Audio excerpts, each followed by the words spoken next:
Bismillahirrahmanirrahim. Assalamualaikum warahmatullahi wabarakatuh. Ahlan wa sahlan, selamat datang di kelas Bahasa Arab untuk kelas 8 Madrasah Tsanawiyah atau Sekolah Menengah Pertama. Pada pertemuan kali ini kita masih di bab 2, yaitu tentang yaumiyatuna atau keseharian kita. Di pertemuan yang ketiga kali ini kita akan membahas tentang jumlah ismiyah dan juga jumlah fi'liyah. Baiklah, pertama, jika ada sebuah kalimat yaitu siswa laki-laki itu pulang, kita menerjemahkan ke bahasa Arab biasanya seperti ini. At-talibu artinya siswa laki-laki, kemudian yarji'u itu pulang.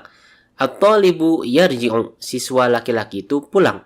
Namun sebenarnya kita memiliki opsi lain dalam menerjemahkan siswa laki-laki itu pulang, yaitu yarji'u talibu. Artinya sama, yaitu sama-sama siswa itu pulang. Bisa at-talibu yarji'u atau yarji'u talibu. Nah, apa bedanya? Kedua kalimat ini sama-sama benar, sama-sama bisa dipakai, tapi yang membedakan adalah struktur kalimatnya. Nah, kalimat model yang pertama, at-talibu yarji'u, ini namanya jumlah ismiyah. Dan kalimat model yang kedua, ini namanya jumlah fi'liyah. Sekarang kita akan membahas apa itu jumlah ismiyah dan apa itu jumlah fi'liyah lebih detail lagi. Baiklah, al-jumlah atau kalimat itu dibagi menjadi dua. Yang pertama al-jumlah al-ismiyah dan yang kedua adalah al-jumlah al-fi'liyah. Jumlah ismiyah dan jumlah fi'liyah. Apa itu jumlah ismiyah?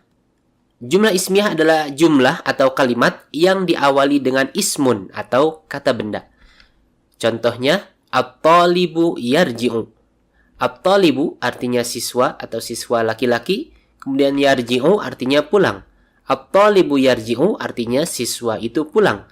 Jika kita perhatikan, kata pertama pada kalimat ini adalah ismun atau kata benda, at-talibu. Nah, at-talibu ini adalah ismun, maka jumlah seperti ini atau kalimat seperti ini disebut jumlah ismiyah karena diawali dengan ismun atau kata benda. Kemudian, apa itu jumlah fi'liyah? Jumlah fi'liyah adalah jumlah atau kalimat yang diawali dengan fi'lun atau kata kerja. Contohnya, yarji'u talibu. Yarji'u artinya pulang, at-talibu artinya siswa atau siswa laki-laki. Jika kita terjemahkan, yarji'u talibu adalah siswa itu pulang. Kita perhatikan di sini yarji'u. Yarji'u adalah fi'lun atau kata kerja. Maka jumlah atau kalimat yang seperti ini disebut jumlah fi'liyah karena diawali dengan fi'lun. Itulah perbedaan mendasar antara jumlah ismiyah dan jumlah fi'liyah. Jumlah ismiyah diawali dengan ismun, jadi kata yang pertama pada kalimat tersebut adalah ismun atau kata benda, sedangkan jumlah fi'liyah diawali dengan fi'lun, atau kata yang pertama pada kalimat atau jumlah tersebut adalah fi'lun atau kata kerja. Baiklah, kita akan membahas tentang perbedaan struktur kalimat jumlah ismiyah dan jumlah fi'liyah. Yang pertama, jumlah ismiyah. Jumlah ismiyah terdiri dari mubtada dan khobar. Ingat, terdiri dari mubtada dan khobar. Contohnya, at-talibu yarji'u. Kata yang pertama, at-talibu, ini adalah mubtada. Apa itu mubtada? Mubtada adalah ism atau kata benda yang berada di awal kalimat dan berkedudukan sebagai subjek. At-talibu. Nah, di sini at-talibu ini adalah sebuah ism atau kata benda dan dia berada di awal kalimat dan dia berkedudukan sebagai subjek. Kemudian yarji'u ini dalam kalimat ini adalah khobar. Apa itu khobar? Khobar adalah kata atau kalimat yang datang setelah mubtada dan berkedudukan sebagai predikat. Inilah struktur untuk jumlah ismiyah yaitu mubtada dan khobar. Kemudian jumlah fi'liyah. Jumlah fi'liyah terdiri dari fi'al dan fa'il. Ingat, terdiri dari fi'al dan fa'il. Contohnya, yarji'u talibu. Yarji'u ini adalah fi'al atau kata kerja. Kemudian at-talibu ini adalah fa'il. Apa itu fa'il? Fa'il adalah ism atau kata benda yang datang setelah fi'il.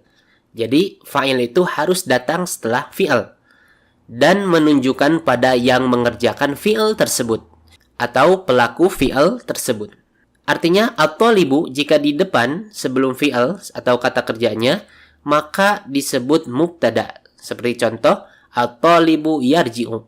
Namun ketika at-talibu ini kita pindahkan ke belakang menjadi setelah fi'al, maka dia disebut fa'il. Ingat, ini mubtada, ini khobar, tetapi ketika dibalik menjadi ini fi'al dan ini fa'il. Inilah jumlah ismiyah dan jumlah fi'liyah. Kemudian kita akan membahas lebih detail lagi tentang jumlah ismiyah. Baiklah, di sini ada banyak contoh jumlah ismiyah. Semuanya diawali dengan ism atau kata benda. Dan saya harap semuanya sudah belajar tentang perubahan fi'il mudhari di kelas 7. Di sini ada at-talibu yarji'u, siswa laki-laki itu pulang. Kemudian at-talibatu tarji'u, siswi perempuan itu pulang. At-talibatani tarji'ani, dua siswi perempuan itu pulang. Kemudian at-tullabu yarji'una, siswa-siswa itu pulang. Kemudian at-talibu mahirun, siswa laki-laki itu pandai. At-talibatu mahiratun, siswi perempuan itu pandai. At-talibatani mahiratani, dua siswi perempuan itu pandai. At-talibuna mahiruna, siswa-siswa laki-laki itu pandai. Nah, di sini kita perhatikan siswa-siswa laki-laki atau bentuk jamak dari siswa dari at-talibu. Ini bisa kita pakai at-tullabu atau at-talibuna. Bentuk seperti ini disebut jamak taksir. Kalau bentuk jamak seperti ini disebut jamak mudzakkar salim, yaitu jamak untuk laki-laki yang menggunakan waw dan nun. At-talibuna, atau contoh yang lain al-muslimuna, gitu kan? Al-mu'minuna dan sebagainya. Baiklah, langsung saja kita bahas tentang al-jumlah al-ismiyah. Pertama, dalam jumlah ismiyah, khobar harus sesuai dengan mubtadanya dari sisi satu, jenisnya, yaitu mudzakkar dan muannasnya. Artinya, jika mubtadanya mudzakkar, maka khobarnya pun mudzakkar. Dan jika mubtadanya muannas, maka khobarnya pun muannas. Contohnya di sini, at-talibu ini mudzakkar atau laki-laki, maka khobarnya pun mudzakkar. Kita lihat di sini adalah fi'al untuk mudzakkar, yarji'u. Tapi ketika mubtadanya muannas, at-talibatu, maka kita perhatikan di sini khobarnya pun untuk muannas, tarji'u.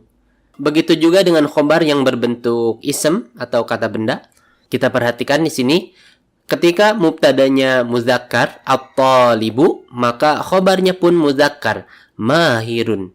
Dan ketika mubtadanya muannas, at-talibatu, ini ada tak marbutohnya, maka khobarnya pun muannas, mahiratun. Kita tambahkan tak marbutoh di ujungnya. Nah, selain dari sisi muzakkar muannasnya, khobar dan mubtada juga harus sesuai. Dari segi apa? Dari segi jumlahnya. Artinya ketika mubtadanya mufrad atau tunggal, satu, maka khobarnya pun harus mufrad atau tunggal.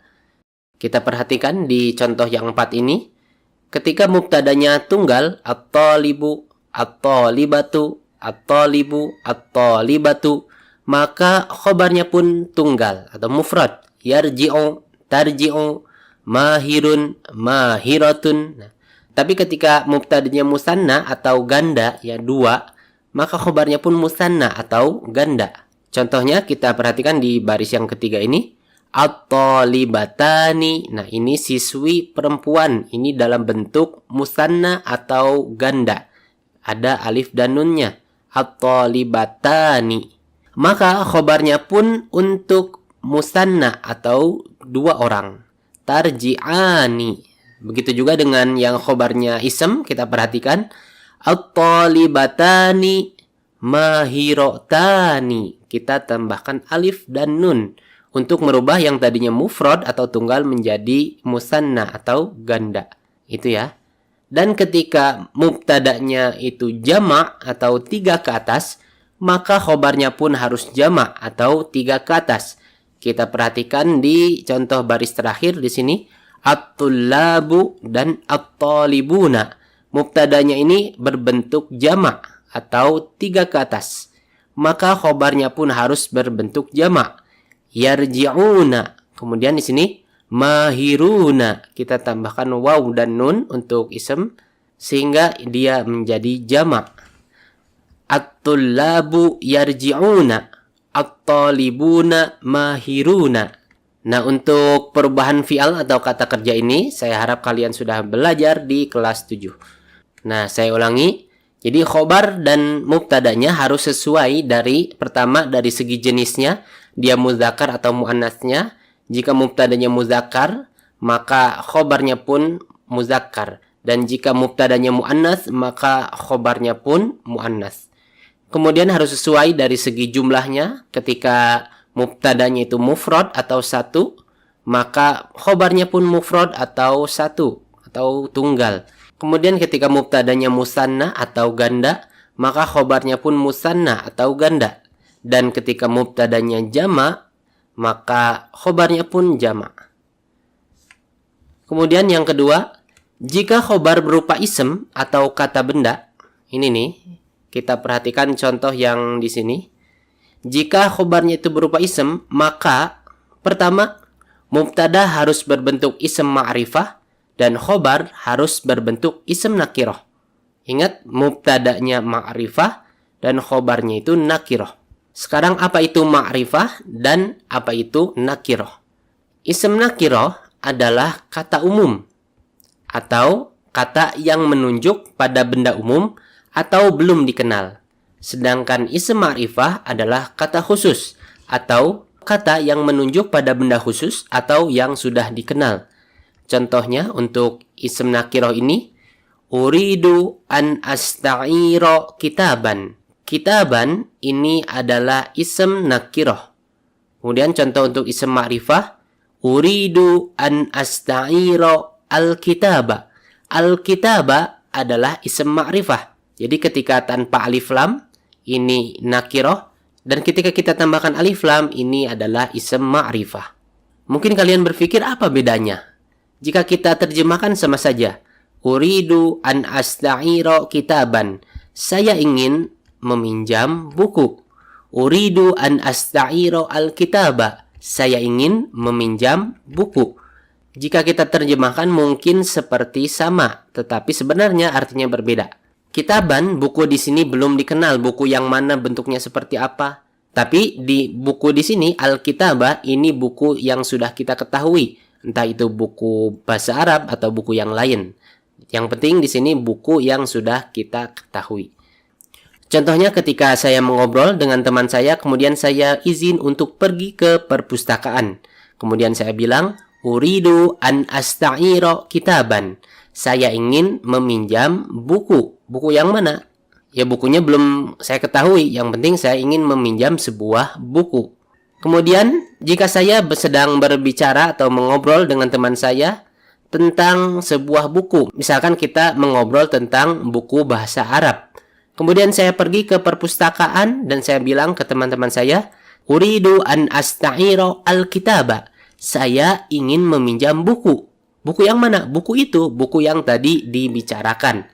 Jadi kalau kita terjemahkan lebih detail lagi, sebenarnya kitaban ini bisa kita terjemahkan sebuah buku, dan al-kitabah bisa kita terjemahkan buku itu. Jadi ingat, kalau kitaban ini belum jelas bukunya seperti apa. Kalau al-kitabah ini kita sudah tahu bukunya seperti apa. Baiklah. Ism ma'rifah ini ada banyak sebenarnya, bukan hanya ism yang menggunakan alif lam saja. Ism ma'rifah ini pertama ism yang diawali alif lam seperti tadi, contoh al-kitabu, al-faslu, at-talibu. Kemudian ada ism isyarah atau kata tunjuk, hadza, hadhihi, dzalika, tilka. Ini, itu. Kemudian dhamir atau kata ganti, ana, anta, anti, huwa, hiya, dan lain sebagainya. Kemudian ism alam. Ism alam adalah nama orang atau nama tempat, nama jalan, dan lain sebagainya. Contohnya Muhammadun, Aisyah, Jakarta, Makkah, dan lain sebagainya. Ism mausul. Apa itu ismul mausul? Ismul mausul adalah kata sambung. Alladzi, allati, alladzani, allatani, alladzina, dan allati. Ini adalah ism mausul. Kalau kita terjemahkan ke bahasa Indonesia itu yang. Kemudian mudhaf ila ma'rifah, yaitu ism yang disandarkan kepada ism ma'rifah yang atas ini ya. Jadi ism yang disandarkan kepada ism ma'rifah atau ism yang ada di atas ini. Contohnya Kitabut Thalibi, buku siswa. Ini disandarkan kepada isim yang beralif lam, kitabnya. Kemudian kitabuka. Kitabun ini dia disandarkan ke dhamir atau kata ganti. Kemudian kitabu Muhammadin. Nah, kitab ini, isim ini dia disandarkan ke Muhammad atau isim alam. Kitabut Thalibi, buku siswa. Kitabuka, bukumu. Kitabu Muhammadin, buku Muhammad. Baiklah, saya kira untuk yang 4 ini kita sudah mempelajarinya. Sedangkan untuk yang 2 di bawah ini, isim mausul dan al-mudhaf, insya Allah kita akan membahasnya di kesempatan yang lain. Baiklah, ini dia isim ma'rifah atau kata khusus. Kemudian kata umum itu apa aja? Yaitu isim atau kata benda selain isim isyarah, dhamir, isim alam, dan isim mausul yang tidak diawali alif lam dan tidak diidhofahkan atau disandarkan kepada isim ma'rifah. Jadi dia bukan kata tunjuk, bukan kata ganti, bukan nama orang, tempat, dan lain sebagainya, dan bukan kata sambung, yang mana dia tidak disandarkan kepada isim yang ma'rifah, dan juga dia tidak beralif lam. Contohnya, kitabun, faslun, dan thalibun. Itu ya. Jadi kalau tanpa alif lam, ini nakirah. Kalau ditambah alif lam, maka dia menjadi ma'rifah atau kata khusus yang sudah kita ketahui, sudah bisa kita bayangkan bentuknya seperti apa. Baiklah, kita kembali lagi, lihat di contoh di sini. At-thalibu mahirun, at-thalibatu mahiratun, at-thalibatani mahiratani, at-thalibuna mahiruna. Jika kita perhatikan semua mubtada di sini menggunakan alif lam, dia merupakan isim ma'rifah. Kemudian khobarnya ini tanpa alif lam. Ini merupakan isim nakirah. Jadi mubtadanya ma'rifah dan khobarnya nakirah. Mubtadanya menggunakan alif lam dan khobarnya tanpa alif dan lam. Kemudian kita perhatikan di sini, mubtada dan khobar harus sama-sama dalam keadaan rafa atau marfu. Apa itu marfu? Jadi marfu itu keadaan sebuah kata dalam bahasa Arab. Jika dia sebuah isim atau kata benda, itu tandanya yang pertama adalah harokat huruf terakhirnya ini dhammah. Jika kita perhatikan di sini, at-thalibu mahirun, at-thalibatu mahiratun. Ini ya. Jadi tandanya yang umum adalah harokat huruf terakhirnya dhammah. Ini tanda rafa atau tanda marfu. Jika dia bentuknya isim musanna atau ganda yang ujungnya alif dan nun, maka tanda bahwasanya dia itu dalam keadaan rafa atau marfu adalah alif. Jadi sebelum nun ini ada alif. Jika ya, misalkan at-talibataini atau mahirataini, maka dia bukan dalam keadaan rafa atau dia tidak marfu. Begitu juga dengan isim atau kata benda yang berbentuk jamak yang menggunakan waw dan nun atau jamak mudzakkar salim. At-talibuna mahiruna, tanda bahwasanya dia itu dalam keadaan rafa atau marfu adalah waw sebelum nun. Jadi kalau misalkan dia ya sebelum nun bukan waw, maka dia tidak dalam keadaan rafa atau marfu. Contohnya at-talibina mahirina, maka ini tidak dalam keadaan rafa atau marfu. Saya ulangi ya, mubtada dan khobarnya harus dalam keadaan rafa atau marfu. Tandanya apa? Pertama dhammah. At-talibu mahirun, at-talibatu mahiratun. Harokat huruf terakhirnya tidak boleh fathah atau kasroh. At-talibi mahirin misalkan, atau at-taliba mahiron. Itu tidak boleh.